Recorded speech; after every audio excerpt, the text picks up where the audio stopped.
waddan waliba wuxuu leeyahay khayraad uu ku faano oo ilaahay ku manaystay marka waxaa loo baahan yahay khayraadka dee in laga faa'iidaysto khayraadka waddanku leeyahay marka innaga runtii beeraha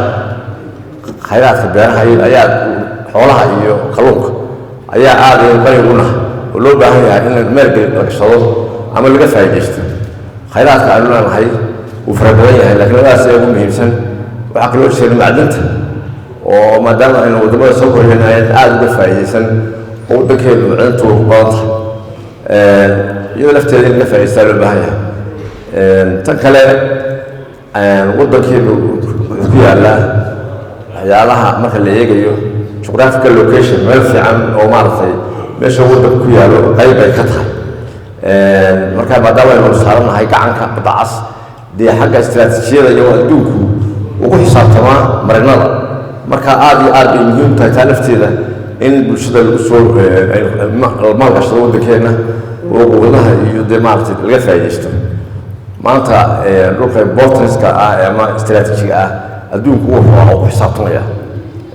taa lafteeda in laga faa'iidaysto oo xagga siyaasadda waa loo baahan yahay iyadan ama geopolitics importanska marka bulshadu ma horumarto ilaa ay iyadu wax qabsato waddan kastaaba waxa uu ku horumaraa wixii uu qabsado marka ama soo saar ha noqoto ama beero ha noqoto ama ha noqoto production iyo maaragtay xagga warshadaha waxaa loo baahan yahay dadku inay isku tashadaan oo ay maaragtay wax soo saar yeeshaan haddii maanta waddankeena dhan badaha la iska xidho dee ma jiro wax laalayo waxaynu soo saaro aan ku xisaabtamayna marka dadku waxa ay haystaan bay ku xisaabtamaan adduunkuna maanta waxaad moodaa in cunto yaraanta laga digayo hadday noqoto biyaha cuntada ilaahay wax kasta ku shaqale laakiin sida la saadaalinayo